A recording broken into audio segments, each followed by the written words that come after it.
You have to come to Sage's wedding. I'm not taking no for an answer. Russell Brand, black suit, tie, no shirt, and we will hand Sage Steele off to Dave. That's it. I do have that. I do have that outfit actually already. I don't even need to buy anything, especially if I'm barefoot, which I would be. Of course you have it.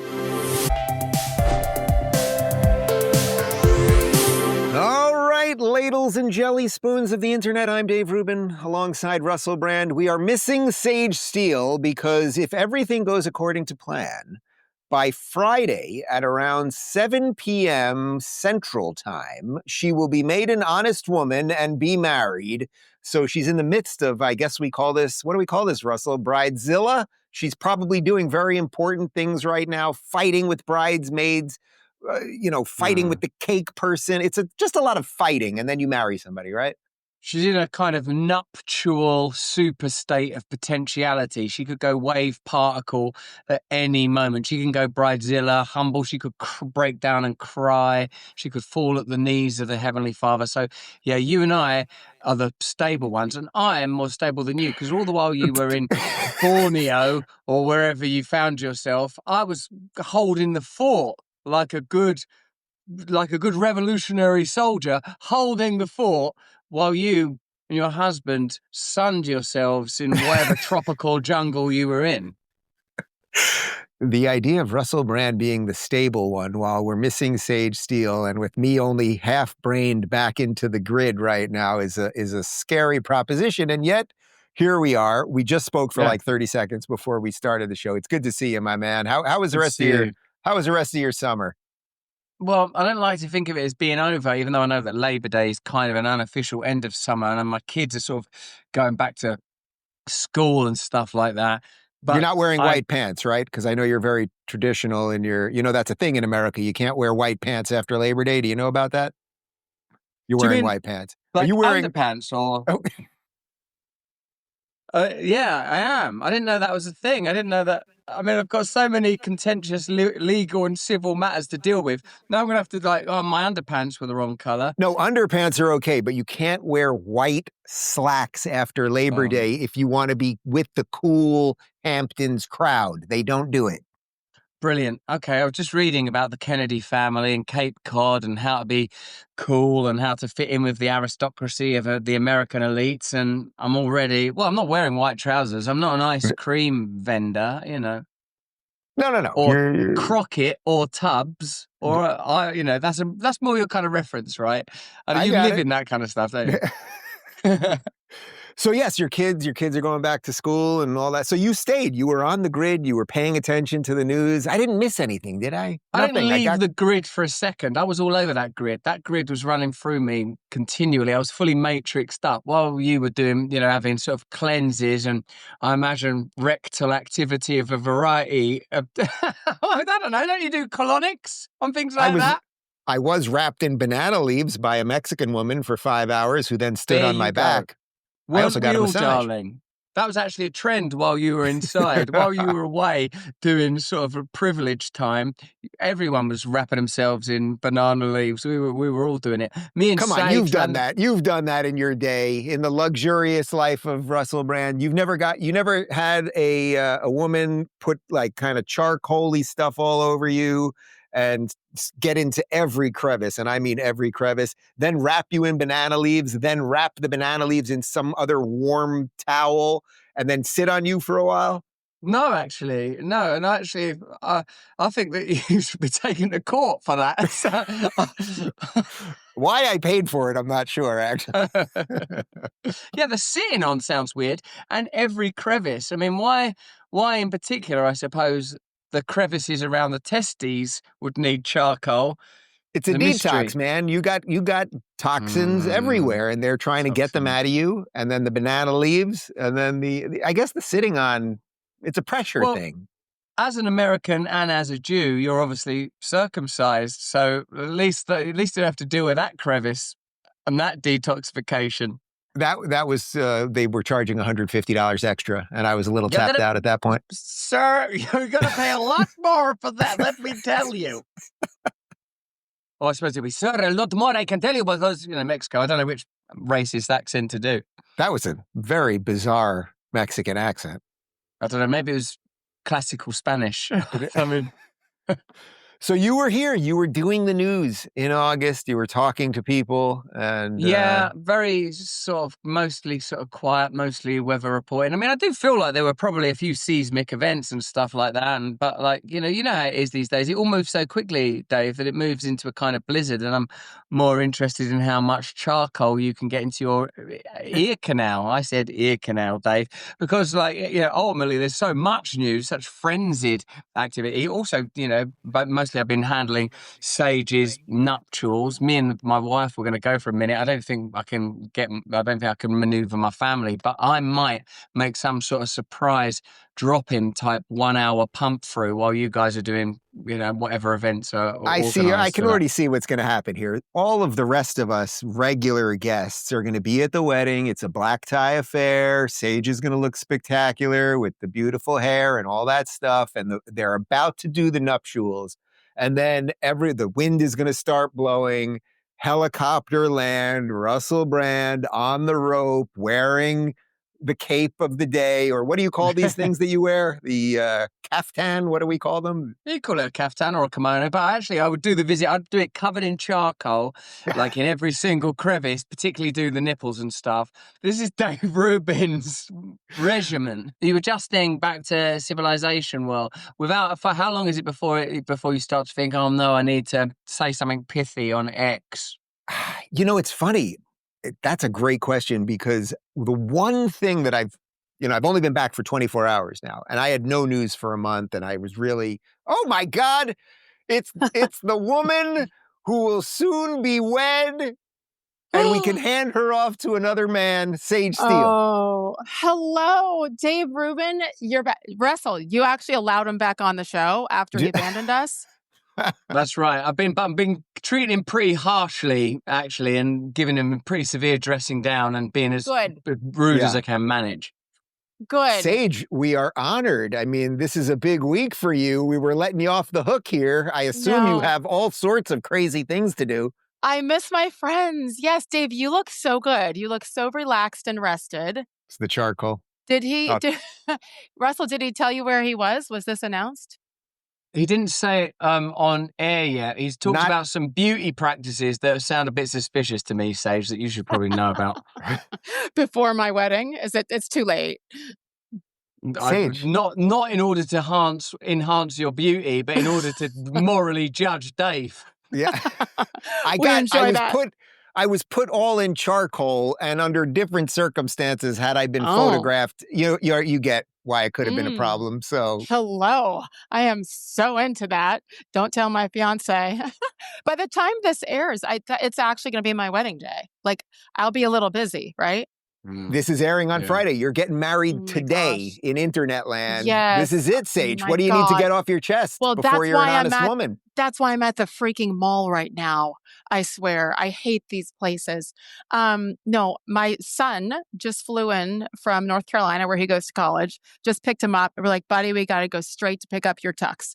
So he's 6'4", 220, hard to fit, size 14 shoe. Nailed it. I know, he's a big boy. He looks great. And I tried to video it for, content for social media. And he's like, Mom, put the phone down. I'm like, no. This is my week. I get to do what I want. So he looks great. He has a bag. My fiance, I think, is buying me a gift over there. We'll see. And it's total chaos. And you know what? My brother's coming in from Los Angeles tonight. My parents are here from Florida. Dave's family is driving in from Kansas. My other daughter is driving up from University of Mississippi as we speak. All kinds of things have gotten blown up and are chaotic today. And I couldn't care less. Like, it all works out. And I'm so grateful. I'm grateful I get to see some of my friends in person. And do you know what I mean? It's perspective. And it has been a long road to get to today. I didn't know if I'd ever actually see this day, not in a dramatic form, but just, you never know where life leads you. And I'm grateful I get a second chance. And so this is super emotional, and I'm just grateful for everything. And also going to have an orange Julius before she gets married, as you must do. Disgusting. Listen, I've been on a no sugar kick these last 10 days or so. And I'm really agitated because of that. Because I'm a sugar addict. You know, I've always figured, Russell, there's worse addictions to have than sugar, right?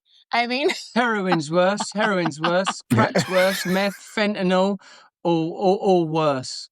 Russell will text you the full list. I've got it now. I keep it on my phone for moments like, here you go. That's what I was like, yeah, Russell can fill me in on that. No, just again, super grateful. And I must quit being emotional after this last comment, but my parents are 79 and 76 years old. Dave's are the same age. There's cancer that's run through our family. There's so many things. And that's what this is about like taking opportunities in life when you have them. And it's a huge celebration. I did tell my kids, I have 3, Dave has 2, as you know. And I'm like, you will speak, not at the wedding. We're not going to bore people there. Because too many toasts is annoying, right? But at the rehearsal dinner tomorrow, I'm like, kiddos, I want you to say something. And they're like, well, what do I say? I mean, like, I don't care. I mean, remember, if you want your college paid for, be kind of nice. But like, it's pretty rare. Like, it isn't how you draw it up, right? Russell, you've been married before. You don't ever plan to get divorced and then be doing this again. But there are blessings. And for my kids now at 19, 21, and 23, to get to witness their mom do this and be part of it is a unique blessing that comes with what was a tough situation. You know what I mean? It's up to us, I think, to find the good in tough times. And so it'll be cool to see my kids standing behind me on Friday / today. Well, Sage, we love you. I can't wait to see you guys. Oh my gosh. I cannot wait to see you, and I know you're going to look just stupidly stunning. How about that for a setup right there? And it's going to be an incredible day. So we're really looking forward. Can I ask you though? You guys wrote black tie. Now, does that mean I must be in full tuxedo, or I have a seriously sharp Ted Baker black suit with a beautiful? But you want full on tuxedo? Like I have to be like Jim Carrey and Listen, Dumb and Dumber. I trust you. And I trust your taste. Yes, black tie, and women are in black dresses. You're not with a woman, you're with a man. But like, if I we'll get him in a black dress. If I see some chick walking in hot pink, I don't care if she's my cousin, get out. Like, this is the one day in my life I have control. I trust your taste, Dave Rubin. I mean, and Russell has logistical things. He can't make it. I'm so sad. So sad. I was looking forward to seeing a shirtless tuxedo with Russell Brand. So maybe he can dress up in place since he can't be there. That could still work. You're right. Yeah, tuxedo, black tie. You don't necessarily have to wear a shirt, do you? That's how that's how I navigate that. Just saying. Let me know. So I have tried to keep up on news. Real quick, have you talked about anything news-wise yet? Sage, we're not doing that today. Dave covering himself in charcoal. It's all he's talked about. No, I believe there's photographic evidence somewhere. I trust that David will share. You guys might get a text, but it's not going public. All right, Sage, you're free. Go. I love you. Go be bride. We love you. I can't wait to see you guys on Friday. It's so exciting. You're beaming already. Look at you. She's glowing. I love you guys. All right, love you. Thank you. Bye. Well, Russell, she's off the sugar. Maybe that's what we all should be doing. As a matter of fact, I think she looks pretty beautiful as a result of that sugar-free lifestyle. How do I hang up? Oh. How do I get off this thing? No, we were going to say all the mean things. Is it always a red button? Or the word leave, Sage? Where is it? How do I... Eat some sugar if you can't handle that. Snort it. How do I Put brown sugar in your nose. Oh, leave. I see it. I love you. Bye. If you can't do that, she's too old to get married. Oh, God. No. If she can't manage technology to that degree, she's got no business trying to manage male genitalia in what seems like the fragile autumn of her life. That basically ended like every phone call with my parents. Somebody thinks they hung up. They didn't hang up. I then hear them talking about me for 12 minutes. It's very uncomfortable. Yeah, I hang up if that's happening. I just can't take any more of that. Right. You don't want to know what they really think about you. No, you know what I mean? I'm not ready for that. It would be a bit much. All right, listen, you have to come. What can we do? What can I do here? How do I facilitate this? I was trying to think if I could, hold on, like Laura my wife has sent me some like stuff because I felt like it would be indulgent not to fly in a commercial fashion. Is what I felt, Dave. If I may speak plainly. No, it's just me and you now. Come on. So I'm just looking to see if I can get to Nashville, and I'd only be able to go for a few hours because of just, children and dogs. But I'm thinking of, especially now she's suggested like a tux with no shirt. That's actually, and maybe even the bow tie, and maybe the charcoal under that. I mean, I'm like starting to see ways that we could make it work. But I'd be coming on my own, and and what she just said about hot pink. That was appealing, actually. So maybe Well, hold on a make second. a scene. Phoenix is coming. You know Phoenix, and you're not bringing a +1, right? Phoenix is flying solo, so you could Give you my date. You guys could have a good time. Well, I don't think I'm gonna turn homosexual just because Sage Steele's getting married, Dave. You are a good advert for the lifestyle. I'll warrant. But the fact is, I've grown attached to my wife. I just meant two guys could show up to a sorry. place together. You don't have to go. You don't have to go homo. I heard Phoenix say date in the background. I heard that word. It's No, on he tape. meant bro date. That's what the guys are doing now. There's nothing called Bro bro dates? dates. Bro date. That seems like you trying to package homosexuality dudes at a more and more. wedding. You're doing what people accuse people of doing in Florida schools. You're No. trying to advertise it. You're making gay jokes over there. Meanwhile, can one of you guys hand me your rosy glasses? This is what I'm dealing with over here. I got 3 guys here, all wearing these in studio. Oh, really? They're all You know doing about that now. these? You know about Do you these even rosy know- glasses? Are they sponsors of yours? They're not that I know of, but apparently these 3 all have some sort of light deficiency in their eyes and Yeah. stare at me all day through these things. Makes me think I'm up against Cyclops, you know what I mean? It seems that your gotta clean these lenses, man. co-workers should take you full on exactly as you are. Maybe they're just trying to adjust from the charcoal glow in your skin. My skin does feel, you can make fun of the charcoal or whatever, but I feel moist and delicious. You look it, man. You look moist and delicious. As I say, you're a good advert for the lifestyle. I appreciate it. Well, all right. So Sage is going to get married. I'm going to lay some serious pressure on you to get you over there. And I think you are right. It's called black tie. It says nothing of the shirt. So showing up in a jacket and a tie with no shirt, it's perfect. It's like perfect Russell Brand. Come on. Yeah, I could do that. That's sort of like early 2000s, the kind of character I'd play in a film would do that. So yeah, I can certainly pull that off. That's no problem at all if I am going to show up there. Now, do you want me to update you at all on current events? Not really. Jillian, our friend Jillian, got me caught up yesterday, and obviously some stuff happened. Putin and Trump, and there was the shooting by the trans person, and so it was. But my general sense, I said to her at the top of the show, was I didn't think much happened because although I wasn't out and about that much, I was in the airport a couple of times and I went, food shopping or whatever. And when people said hi to me, nobody was like chomping at the bit. You know what I mean? Like even when I played basketball with my guys here, where we would normally talk about politics or whatever, nobody was like, oh God, I got to tell you something, or can you believe it? The bomb dropped or something like that. So I just felt it was just going to be the usual stuff. And in some sense, that's kind of the best thing that could happen, right? Like it's just kind of the usual stuff. I don't mean that it's all good, obviously not, but like kind of the wheels keep moving. You and I talk about this offline all the time that, we're sometimes caught in, you do a daily show and you're always talking about what's happening. You're always reacting to everything that's happening. And to just escape the reaction thing for a little bit, like I do feel calmer. I feel a little more present. The last guest that I had on July 31st was Eckhart Tolle, who I think I connected you with him, didn't I? I think you guys have talked a little bit, who's just, he's almost, he's sort of like Yoda. Like you're almost like, wow, I'm talking to somebody who has a deep knowledge of something else. And I really tried to incorporate a lot of what he talked about into my month there. Probably mostly failed, but I tried to.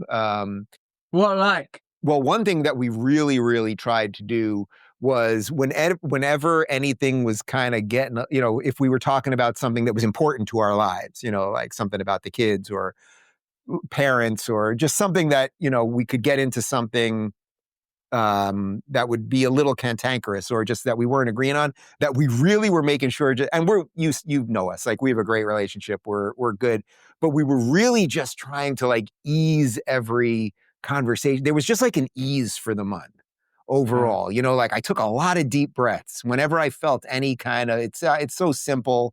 And I know you've done a lot of like, you know, meditation work and all that, but just like any time I felt any weirdness, just kind of doing a little breath work for a reset. We did some yoga, we did some stretching. Like it really, I was just trying to like come back the best I could. And I think basically, I think I accomplished it. I don't know how long it lasts. When I have long vacations or even vacations at all, unless I sort of structure my time around spirituality, I find I can experience quite a lot of grief, like, and sort of frustration. I'm used to operating at a certain level. I have a pretty combative sort of life in some regards. Even, you know, look at what, say, just with you, with that Russia stuff or something like that, or like knowing that potentially you might be a threat for your views on international politics or Israel, for example. Yeah. Like, so, like sometimes with me, I don't feel like it's political actually with me. I feel like it's sort of personal and spiritual. Like when I stop, I have to ensure that, well, firstly, I have such a tendency towards self-centeredness that if I'm on vacation, I'll get so self-centered that it ain't good for me. And like I need to, like on our honeymoon, which sounds like a comparable setup to what you told me about your vacation, I actually got involved in unionizing the hotel staff. I had to go to a soup kitchen at some point. One of my friends said it's like you need like a guilty trip advisor, like for tourists that have shame issues. Oh You know, my so God. like, you know, did you get?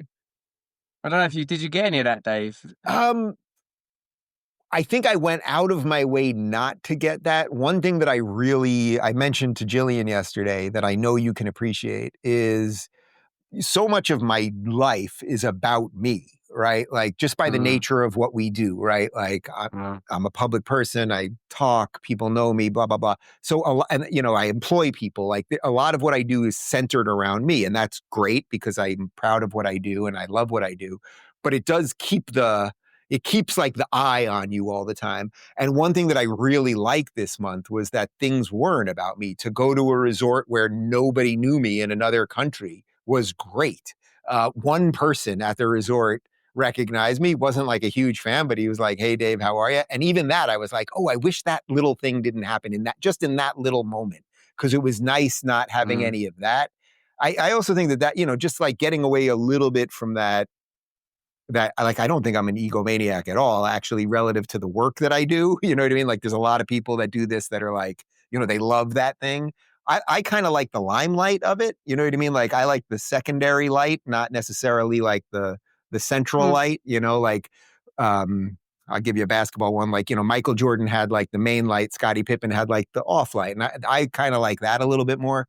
So getting away a little bit from that. So it's nice to, like, the easy version is it's nice to get away from the negativity of looking at Twitter and all the bad things that people say about you. But sometimes it's good to get away from the good things too, in a weird sense. That's interesting. Yeah, because your identity can become a little bit webbed onto all of these actions. And in fact, this sort of period of my life, I feel like I don't want anymore to be pursuing relentless careerism and the kind of combat that has ensued and flown out of that.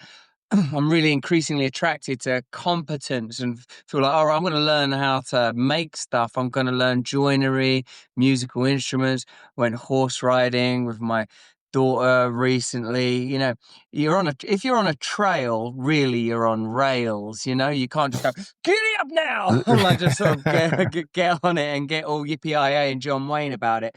But what I realized is, wow, I live in a sort of a country now, in a region of the country where if I want to get involved in fishing and rural activity and hunting, all of these things that are sort of connect us, bind us to nature, competence in a different way. These things are all open to me now. And it's, in fact, since living in Florida, where I began to recognize that part of let's call it the basket of deplorables phenomena is a way of undermining men, I would say in particular, that Mhm. have a degree of competence when it comes to sort of weaponry, survival, that, you know, and I have said, like, I don't, you know, like whenever you see on the news, say particularly liberal news, like a chest thumping, face paint wearing kind of Trump supporter, like obviously that's deliberate to Mhm. emphasize polarity and emphasize sort of extreme versions, because the kind of Christians and Republicans that I meet in Florida are conservative in the sense of, you know, grounded together people, compassionate,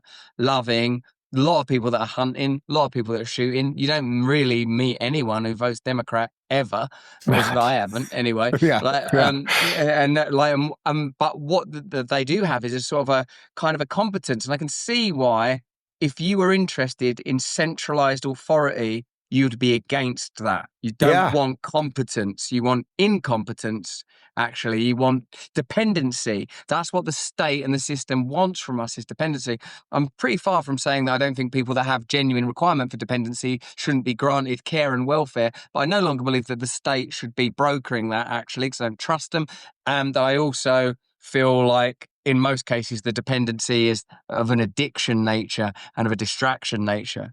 Right. The conversation about whether the government should be involved in that is separate than the philosophical thing that you're talking about, which is Yeah. that people who know how to do some things for themselves and take care of themselves, you know, like we ate unbelievably well. You know, we eat pretty well, obviously, but like we ate pretty well. We or unbelievably well, I should say. Like I didn't have one unhealthy meal for 30 straight Right. days, like not one.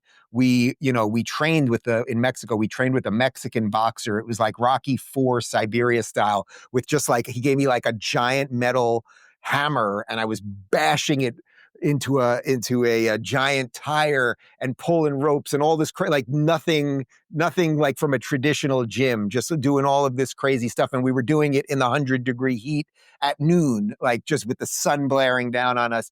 And the point that you're making is that if you start taking care of yourself a little bit more and you know how to maybe shoot something so that you could feed your family or go fishing or change the tire on a car, you become less dependent on the thing. And the Yeah. thing, you know what movie I watch? I did watch a couple movies. I'm sure you've seen it, and it's about your native land, and it's one of my top 3 favorite movies of all time. V for Vendetta. Yeah. Do Yeah. you No, do you well, remember that incredible? You know, it's an unbelievably wonderful, powerful movie. I mean, it yeah. almost explains COVID 10 years before COVID came Yeah. out. But you know, there's a great line at the end where Sutler, the chancellor, who's got all the power over the people, he realizes he's losing power. And he's giving this speech to the party leaders. And at the end, he goes, "We must show them how much they need us." And it's like, that's what you're talking about. If you create a situation where people feel like they don't know how to do anything really, and they're not fit, and they don't know how to take care of themselves, and they don't know, they have no purpose or whatever, yeah, like the bad guys are going to jump all over that, man. Even if your identity is primarily as a consumer, if you think of that sort of like buying products, eating products, that your role is kind of passive rather than an active participant in your life. And dependency can only, I would suggest, be handled and held by God. There was a really interesting reaction, Dave, to this sort of initiative from Secretary Kennedy and Secretary Pete Hegseth, to that sort of, 100 pull-ups and 50 push-ups, or maybe it was I guess it's probably the other way around, 100 push-ups and 50 pull-ups in 10 minutes. That's a pretty 50, startling challenge. the push-ups is Yeah, one but thing. The pull-ups is tough. I mean, the pull-ups is tough. 100 push-ups in 10 minutes, no problem. 50 sort of, and like he goes wide grip for those Yeah, things as well. yeah, Like, yeah. but the New York Times ran a piece like saying it's dangerous doing that. You'll die. They don't want people fit and capable and competent. And remember, during COVID, the reaction to sort of Joe, like, I guess, I don't know how, this was just a general thing around Rogan rather than any particular specific Rogan moment, but like, shouldn't we be outside exercising and just eating well and being healthy? Like, indeed, in a sense, Rogan meets pandemic is probably a pivotal moment of transition for America, you might say, because it came to the forefront of the culture that it wasn't the kind of extremists that I was talking about that hunt and fish and do jujitsu and it's like a type of man and woman, of course, but generally men, and that in the pandemic, it was exposed that what they want, this kind of, phantom thread style sickness and dependency, that you're eating addictive food that's bad for you. You're taking medication that maybe to some degree mitigates your condition, but requires that you sustain it. You don't want medicine that you only take once or twice and then you don't take it again. You don't want a population of people that are able to do 50, 100 push-up, pull-up. That's not what they're breeding. They're breeding blobs and consumers, maybe some elite forces. And I started to think, Dave, that maybe the macro crisis that we're experiencing was something that's preempted by the brilliant film House I Live In, which is a film about addiction out of your country, made by the guy that made The Wire, actually. Ah. He was the auteur and writer of The Wire, I understand. He said that the meth pandemic, which was the primary addiction crisis prior to the opioid crisis that followed it, he goes, that really it's been brought about because America is unable to deal with the idea that it no longer requires the bottom 20% of its population. That once you would have needed a peasant class, a serf class for agriculture, then an industrial working class for the manufacturing industries in Europe and in your country. Now we're on the precipice of not needing that at all. So the only value is, can you eat? Can you take medicine? And when can we justify annihilating you? And I, in my more conspiratorial moments, do think population control stuff is the next natural step as technology advances into the position that it has. I mean, you're giving me like 10 different Philip K. Dick sci-fi novels there, right? Like there's a little bit of Scanner Darkly there. I mean, there's all sorts of sci-fi novels. But yeah, I mean, at some point, that's what people need to think about. Like when, you keep hearing, I don't want to make this too political, but you keep hearing Democrats are like, oh, if we don't let the Mexicans in to pick our fruit, then nobody's going to do it. And it's like, okay, so first off, you're saying you want this perpetual lower class, serf class, basically. That's one thing, who can never really move up because we need them, or you're not going to have housekeepers. Now, by the way, that might be true at some level, meaning that people do actually want it. They don't want to admit it, but they do actually want it. But the broader point would be that with the technological revolution that we're facing right now, they're going to put all of those people out of work. They have robots that are picking tomatoes already. I mean, we launched AI Dave that hosted the show a couple times while I was gone. It's like we're going to so you either have to kind of it's like any technology. You have to learn how to like kind of incorporate it and deal with it, because if you just close your eyes to it, you're going to get lost in the shuffle there. But yeah, is there a system in place that would gladly have half of us kind of incapacitated and just, that's what Idiocracy, you've seen Idiocracy, I'm sure. I mean, they're basically in this, they're all dumb because only the dumber people breeded and the smart people stopped breeding, and everybody was working on hair and boner pills. And they basically, it's the dumbing of everything. And then, you just get a certain amount of nothing to keep you going. And then there's porn and drugs and video games and game over. When we were talking about like that, it'd been a quiet news month and the right month to take off for from a vacationing perspective and to be, as it were, off grid. We're at a different point in the cycle in the UK. You can see that where the UK's not had its sort of populist moment, well, it has probably Brexit, but it's not had sort of ongoing domestic political ramifications. You can feel, and also probably it's somewhat recent that there's been an election. Really, they should be, Keir Starmer's, Labour, aka Democrat Party, should be in a period of kind of bliss, or at least some ease, not the kind of scrutiny, loathing, hatred, unrest, migration crisis, patriotic protests all over the country, free speech arrests, whether it's Lucy Connolly or Graham Linehan, the brilliant writer of sort of Father Ted, who's been arrested for sort of provocative stuff around trans posting. So the UK is at a very different moment. It feels febrile, hostile, hot. And it's so strange for me as a kind of expat living in the United States with the things that I'm contending with personally that connect, in my view, to media, free speech, authoritarianism, and even, of course, the nature of the charges that I'm facing, that in the UK, because I spoke to Tommy Robinson yesterday, Dave, for an hour and a half, and he was extremely, as he always is, lucid, cogent, and a very good communicator. And when I was much more allied with the left, he talked about us like facing each other over a barricade once when I was turning up at what he said was Yeah, man. He was saying about Wow. some sort of Muslim protest, which I don't, I'm very sympathetic to Muslims, and I believe in, I do believe in cohesion and freedom and peace, religious freedom, and I believe in variety, if not diversity, because diversity suggests opposition. I heard that at that thing we went to at Dr. Ozzy's house. You can hear that in the UK, mate, things are hotting right up, and like there's someone like Tommy Robinson, he's extraordinary. He would have been silenced, vanquished, annihilated, finished, but like he's tenacious, and Elon Musk kept reposting his stuff, and that's it. So it shows you we live in a different world now, and our systems cannot accommodate the changes that have taken place in media, the ability to communicate, even just the fact that what we do is an industry with logos and people that have search engine optimization as a job. They're not ready for that yet. They're not ready for communication being as agile as it is, and I think they understand that it's going to have political connotations, not just in terms of it will influence the existing parties, but it will likely create new ones. What did you make of Tommy now? Because I had him. He was actually one of the first guests that I ever had on my show.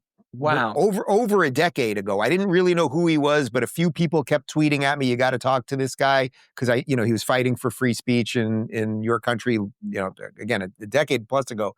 I got so much hate for that. Like, that was, I think, one of the first, if not the first time that I experienced like the unending hot iron of the internet. But he's largely turned right about a lot of things, and I did see just in the last day now that that Elon's been retweeting him left and right. Yeah, I like him. I mean, the thing is don't you believe that in the space we operate in, and let's face it, it's things that you and I have both been accused of: hucksters, grifters, political chancers, Gavin Newsom selling Donald Trump merchandise. Like Tommy Robinson, whether you agree with him or not, and like anyone, there's a variety of things I don't agree with him on, and I discussed those things when I was talking to him. What you cannot question is his authenticity and his bravery. And for a long time, when I was affiliated with the left, what they wanted was, there should be a working class movement and working class people should get involved in politics. Well, hey, it turns out they are. It looks like you don't actually like it.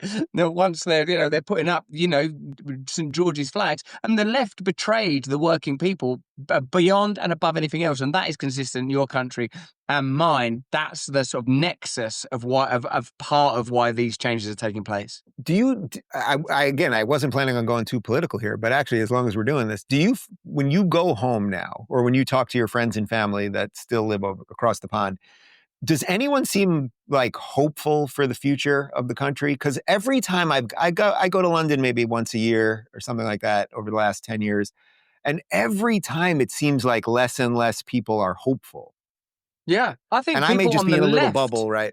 Yeah. Well, yeah, of course, I suppose we are in bubbles to some degree, but on the left of the government, like, say figures like Owen Jones, it's just difficult to find somewhere to approve or appreciate this government from. They're so plainly authoritarian, so plainly deceptive, so plainly using bureaucracy and the language of care to legitimize further and further control, that on the left, people are demanding, like, Jeremy Corbyn lead a new party. People that are sort of like Julian Assange, free speech people, they would have been assumed, that's the left, the people that were like outraged by Julian Assange's injudicious detainment and criminal detainment without trial for nearly 10 years in various ways. That's your left. That's our left. Our left was like, hey, what's going on with Assange? And then, then we sort of, Keir Starmer, who was head of the CPS, he's our current prime minister, was head of the CPS while that stuff was going on with Julian Assange, did nothing about it. He was at the CPS, and then he was involved in politics as leader of the opposition. Never said anything about Julian Assange, about free speech, about international politics. So right there that what you've got is a kind of globalist leader. So whether it's on the left, people that, that constituency of anti-establishment people, but probably more broader than sort of a figure like Assange would suggest, or obviously the right with the sort of the increasing support for Nigel Farage and reform, and parties and interests that are beyond that, and even more sort of novel and more difficult to describe political feeling alliances and ideologies. No one that I met thinks, well, this Keir Starmer guy is doing a good job, and this sort of weird, watered down, broken version of Labour that doesn't even actually support ordinary working people. No one, whether it's small businesses, ordinary working class people, the North, the South, the farmers in agriculture, no one anywhere. No, I can't find it. I don't think they even believe in themselves. They're like saying stuff like, well, we're actually very nationalist. We've got flags up in our, they don't even believe in the stuff they've been peddling, the stuff they've been persecuting people for. It's never been like this. As for, I mean, I've not lived for infinity, of course, but like, I've never seen a political landscape where there's so much hostility, despair, dissatisfaction, fragmentation, and really no constituency that supports the system. It's held together only by sort of force and authority at the moment. God, I wish and I hope that some of our friends on the right would hear what you just said right there, because I really tried not to think about politics when I was gone, but one thing that kept popping in my head was there's been all this like interfighting on the right in the last couple months, especially online, about different things. Yeah. And I've been involved in some of it, and I saw even Tucker went after me a couple of days ago on Twitter. I was gone, but I just saw it yesterday. It is what it is, doesn't matter. But it's like America, we have such a spirit of revolution and hope and everything else that what you just described from Britain is not. I think there's still so much hope here. There's so much goodness here. We, particularly where you and I live in Florida, but like across the country, I just think there's still such richness here. Like, man, take a warning from the country that we fled to build this great place as we roll into our 250th year. I do think it has like deep historical roots as well, because establishment power in my country is so old and so sort of deep and potent and invisible and embedded. Whereas your country, of course, there are elites, of course, there are institutions, of course, there's fragmentation, conflict, and infighting, but it is a vast territory that can't be centralized by either of the, supposed two sides. It can't ever be, even when you've got Biden in office and fully going for it. You've still got like vocal and powerful opponents and even entire regions of the country. And the same is true when it goes to the right. You still have citadels, principalities, and areas that are kind of resistant to it. And I think actually, looking at what's going on in the UK, you have to say that's a good thing, because when deep-rooted historical establishment power is allied with the more contemporary, technological, globalist, imperialist, bureaucratic power, that's like something I've not seen before. Except, say when Canada, when it was like, we've got, the other day I was just reminded, Dave, about like in Australia and Canada, there were internment camps where people were being involuntarily taken to during COVID. It's one of those things I sort of forgot that I didn't forget. I just stopped believing it. I thought that can't have happened. That's too mad. And like, we live in this space, and like you can see how like liberal democracies and social democracy tends over time towards a kind of tyranny that doesn't even have the flashness of communist tyranny or fascist tyranny, where it's militarized and covered in insignia and obvious. This is sort of much worse, if you ask me, because it's more powerful, it's invisible, you don't even know you're in it really half the time. Right. I mean, Reagan used to say that fascism will come with a smile, but what you're talking about is, in some sense, it'll come with nothing, because it'll just it'll just be. It'll just kind of be. I believe so. It's sort of just sort of a ubiquitous, permeating fascism, like a tea bag of fascism infusing reality. I mean, one of the ways you can infuse it, or regard it or observe it, is like with successive crisis, there's never a return to normal. Like 9/11, Patriot Act introduced, never fully rescinded. COVID, various measures introduced, never fully rescinded. Even back in 2008, certain restrictive financial measures and political ideas and forces with the economic crash never fully redresses. And all the while these things are taking place, the elites are accumulating more power, whether those elites are sort of deep state power, as we often discuss in these spaces, or corporate global power. And like all these Soroses and Bill Gates figures that have become understood and identified, I think are deservedly vilified as the kind of the real occupants of this new diffuse power, a power that's mobile and not located in, it's not the traditional Mussolini or even the worst depictions of Trump type of tyrannical political power. Isn't it crazy to think that like you could have so much, right? Like you could have whatever it is that Bill Gates have and still want to like control the universe. Like I was so happy just wandering the beach, right? Like literally just wandering the beach Mm. quietly. The best day that we had of the entire thing was like 3 days ago, right before Labor Day.